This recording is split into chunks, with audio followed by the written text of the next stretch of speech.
Assalamualaikum warahmatullahi wabarakatuh.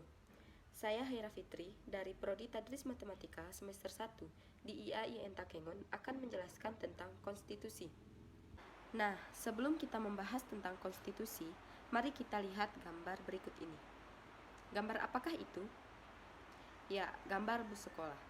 Kita ketahui bahwa tujuan bus sekolah itu adalah untuk mengantarkan para siswa ke sekolah. Jadi, pertanyaannya adalah, bagaimana agar bus itu berjalan dengan baik dan efektif agar dapat mengantarkan para siswa itu ke sekolah? Jadi, yang kita butuhkan adalah pengetahuan seseorang akan bus itu. Jika seseorang tidak memiliki pengetahuan akan bus itu, maka bus itu tidak bisa dijalankan. Seperti, seseorang itu harus memiliki pengetahuan bahwa bus harus memiliki sopir, harus memiliki bahan bakar, dan juga harus memiliki ban. Jika tidak ada semua itu, maka bus itu tidak bisa dijalankan. Nah, begitu juga seperti negara. Misalkan bus tadi adalah sebuah negara. Negara memiliki tujuan. Bagaimana agar tujuan itu bisa tercapai? Maka harus ada konstitusi. Jadi, dapat kita simpulkan bahwa konstitusi adalah hukum atau aturan dasar dan berbagai ketentuan untuk mengatur negara itu. Dan konstitusi di Indonesia adalah Undang-Undang Dasar 1945. Selanjutnya adalah tujuan konstitusi. Pertama, memberi pembatasan sekaligus pengawasan terhadap kekuasaan politik. Yang kedua, melepaskan kontrol kekuasaan dari penguasa itu sendiri. Dan yang ketiga adalah memberi batasan-batasan ketetapan bagi para penguasa dalam menjalankan kekuasaannya. Maksud dari ketiga tujuan tersebut adalah agar para penguasa tidak sewenang-wenang terhadap rakyat dan tidak menyalahgunakan kekuasaannya. Selanjutnya, kita akan membahas tentang perubahan konstitusi. Betapapun sempurnanya sebuah konstitusi, suatu saat konstitusi itu akan ketinggalan zaman jika tidak diubah karena perkembangan zaman semakin maju.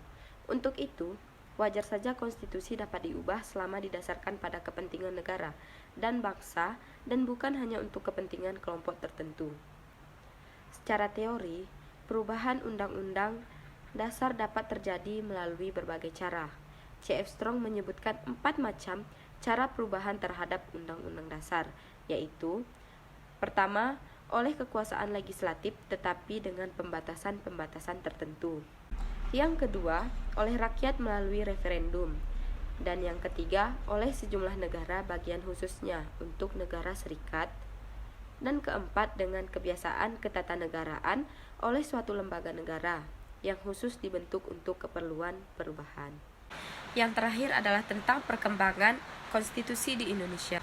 Perkembangan konstitusi di Indonesia yang pertama yaitu Undang-Undang Dasar pada tanggal 18 Agustus 1945 sampai 27 Desember 1949.